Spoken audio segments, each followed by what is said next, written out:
আপনার সন্তান কি খুব জেদি হয়ে পড়েছে? সব কিছুতে ভীষণভাবে বায়না বা জেদ করছে কোনো কিছু না দিলে বা তার বায়নাটা ফুলফিল না করলে?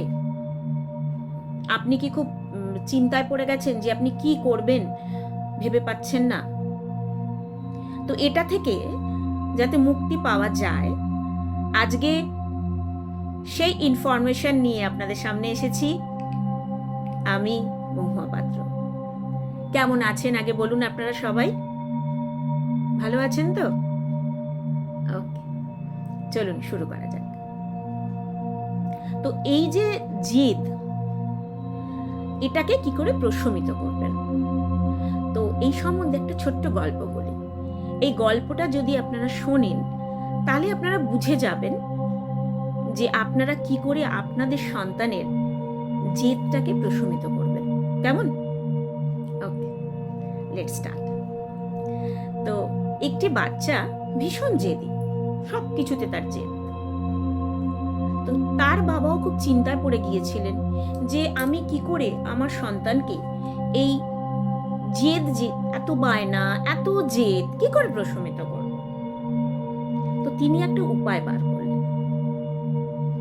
তো তিনি একদিন মনে করলেন যে আজকে আমি অফিসে যাব না, আজ আমি সারাদিন বাড়িতে থাকবো। তো বাচ্চাটি তো ভীষণ হ্যাপি যে আজকে বাবা আমার সঙ্গে সারাদিন বাড়িতে থাকবে। তো খুব খুশি, এবং বাবা তাকে এটাও জানালেন যে আমরা বিকেলে পার্কে যাব ঘুরতে।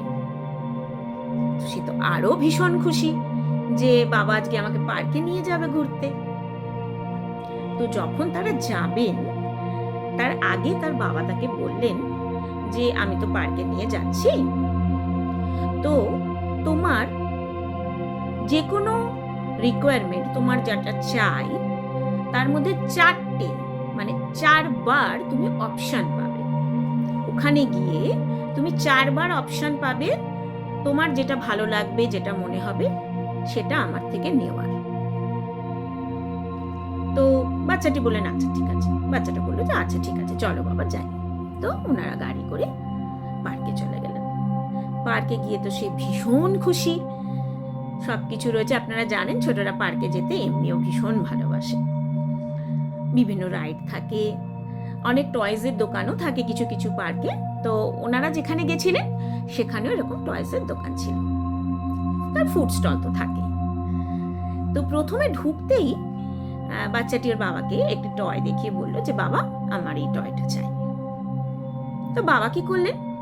কোনো কথা বললেন না, তিনি কিন্তু সঙ্গে সঙ্গে সেই টয়টা বাচ্চাটিকে কিনে দিলেন।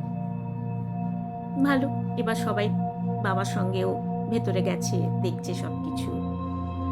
তো একটি রাইড, তার বাবাকে বললে বাবা আমি এই রাইডে চড়ব। বাবা বললেন ঠিক আছে চলো। তো বাবা সেই রাইডে তাকে চড়তে দিলেন। সে তো বেজায় খুশি যে বাবা আজকে আমি যা বলছি বাবা সব ফুলফিল করছে। তো সে ভীষণ খুশি।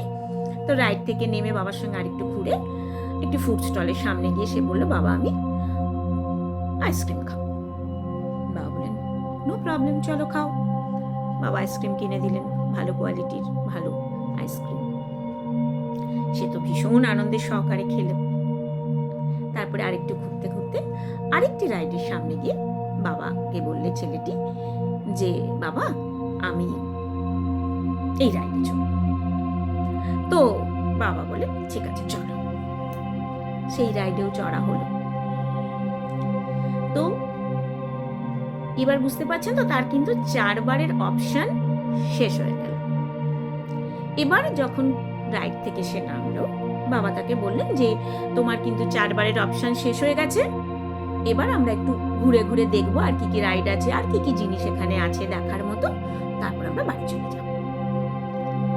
এবার কিন্তু ছেলেটি কি করলো, 5 মিনিট মতো পরেই সে এবার বায়না করতে শুরু করলো যে এই রাইডে আমি চড়বই, আমাকে চড়তে দিতেই হবে। বাবা তুমি আমাকে এতে চড়ার পারমিশন দাও, এতে আমাকে চড়তে দাও, তুমি আমাকে দাও। বাবা কি করলেন, কোনো কথা না বলে বাচ্চাটিকে কোলে তুলে নিয়ে ডিরেক্ট গাড়িতে করে বাড়ি চলে এলেন। তো ছেলেটি তো অবাক যে কি হলো, বাবা এত তাড়াতাড়ি চলে এলো কেন?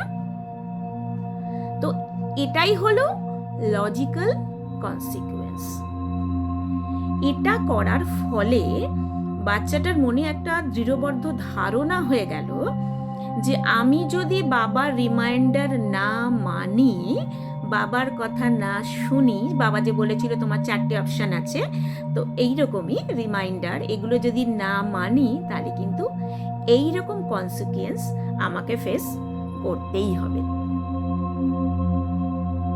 বুঝতে পারছেন এই গল্পটার মাধ্যমে আপনাদের কি বোঝাতে চাইছি? এই জায়গাটায় যদি আপনারা দৃঢ়বদ্ধ থাকতে পারেন, এই ধরনের ফর্মুলা যদি আপনার সন্তানের ক্ষেত্রেও প্রয়োগ করতে পারেন, যদি সে ভীষণ জেদি হয়ে থাকে, তাহলে দেখবেন খুব সহজেই আপনার সন্তানের এই জেদকে আপনি প্রশমিত করতে পারবেন। ভালো থাকবেন, ধন্যবাদ। ও, আরেকটা কথা কিন্তু বলতে ভুলে গেছিলাম, আমার ভিডিওটা যদি ভালো লেগে থাকে তাহলে প্লিজ একটু লাইক, শেয়ার এবং সাবস্ক্রাইব করে দেবেন, কেমন?